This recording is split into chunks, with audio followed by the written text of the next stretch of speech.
Hello, thank you for joining our presentation today. Today we'll be reviewing transparency in leadership, which is an important trend in our field of study. I'm Jennifer Stone, and our other contributors are Jacqueline Holloman, Angela Whitfield, and Keyshawn Jones. So, what is transparency in leadership exactly? Well, it's the practice of openness, being transparent and reporting with employees and shareholders regarding business decisions and taking ownership when things go wrong. Transparency entails candor, integrity, ethics, clarity, and full disclosure. So this means conducting yourself in a way that promotes openness and trust. Transparency is a leadership trend which is gaining popularity across many industries. In fact, many are using disclosure and respect for the environment in their marketing campaigns and business practices now.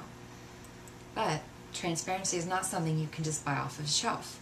It's a process of change, acceptance, and in a way turning over a new leaf as a manager or leader. So you have to embrace it within yourself first. Okay, so steps to integrity. 3 required steps for integrity. You think you should just know this, but it's discerning what's right and wrong, acting at personal cost to oneself as a leader, being open about decisions you're making and why you're making them. So as an example of how a company can take integrity and take it from the charter or mission statement into profitability or the bottom line, companies like Subaru, Tyson Foods, and Haagen-Dazs, and other companies have launched marketing campaigns that focus on how they've built their companies around social responsibility and integrity. They've learned that consumers and employees feel more loyal because they feel they can trust the company. So why has leadership transparency all of a sudden become important? Well, highly publicized corporate scandals involving like Enron catapulted the need for transparency into the spotlight. New laws and regulations like Sarbanes-Oxley came into place, which started a kind of honesty and integrity chain reaction. Also, media and public focus has increased around any company that's even perceived to be doing wrongdoing or hiding the truth or not being open and honest. Truly, they're vilified. In addition, stakeholders are now more savvy. They have internet and social media, so the public can now become easily involved and updated on business events.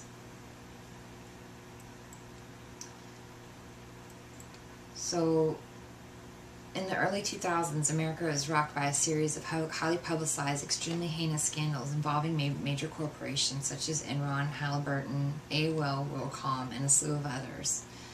When WorldCom failed and was put into bankruptcy, we all watched one of the largest accounting frauds in history unfold.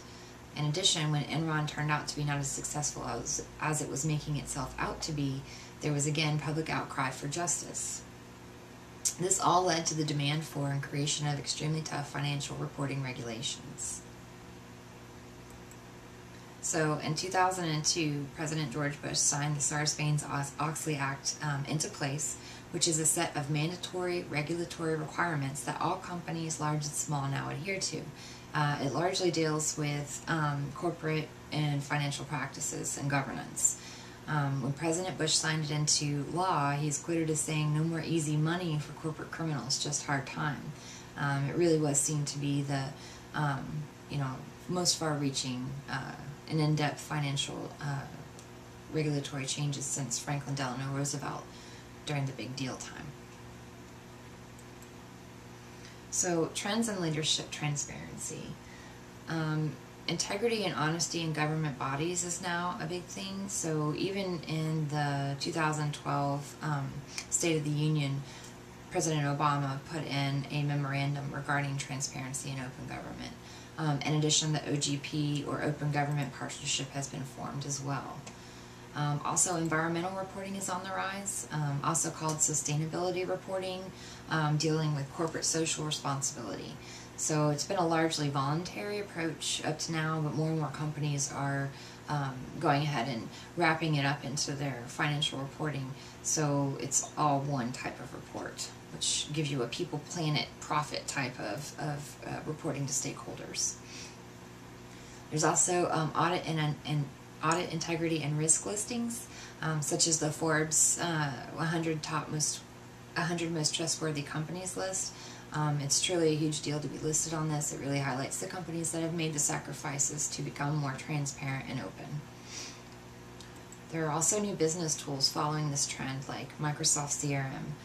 There's a new cloud-based version of Microsoft CRM, which the government is using to improve citizen engagement and really increase transparency.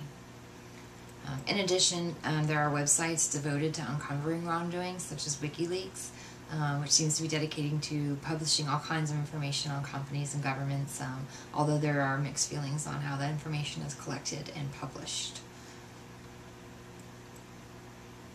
So how is transparency in leadership accomplished?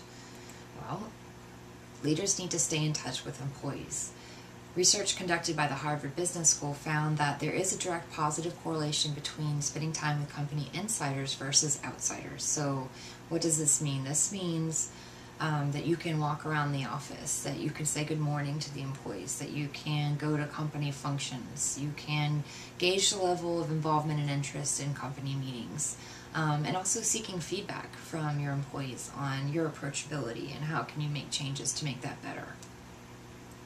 In addition, there's leaders have to be trusted by their followers, and leaders at all levels have to be part of the process. Can't just be at the top, can't be at the middle, can't be at the bottom, has to be all the way through. So how does a leader grow a transparency culture? Ensure, again, that all leaders on all levels are on board. Employees and managers understand business decisions and the implications. Employees and managers are kept in the know. Be a communicator of information. Okay, so what does this mean? Don't just email the quarterly financial statements. You want to not let business decisions flow via the grapevine. Take every opportunity to explain why decisions are made, how they're made, and what implications there are. Also, you can invest in technology tools such as mobile apps and customer relationship software, which can create a transparent way of having work information flow throughout the company at all levels. Having this open software really makes it hard for anybody at any level to sweep something under the rug. So there are steps to transparency, to becoming more transparent even. According to Quint Studer, author of Straight A Leadership, there are 7 steps. So we'll review. Top management needs to ensure that, again, all leaders at all levels are on board, and also that they understand the company's goals. Senior and middle management should be brought closer together by having senior management communicate more often and more effectively about the company's goals and strategies. All top-level managers should work to make sure employees and managers understand the financial implications of decisions. So it's an important step to open communication lines by implementing tools that make it easier to keep in touch with employees on these issues. Really, this does reinforce the culture, the transparency culture, all the way down. Another step is to make sure middle management can answer the tough questions from employees. So they need to be able to communicate to an employee if asked why decisions were made or why cuts were made here but not there, that kind of thing. Always share bad news openly. Be open with employees about the situation and communicate news as soon as possible. The last step to creating a culture of transparency is to keep employees and managers in the know. Use a newsletter, use a communication board of some type. Also make sure that the tools have been adopted, that you've chosen, and that they're used effectively. So transparency is an important trend in leadership, obviously. Everyone expects it now. If you are not transparent, you may want to reconsider your position on that. If you plan on truly leading people, you have to have integrity. You have to embrace transparency. Thank you for listening to our presentation today. We look forward to your questions and comments on Blackboard.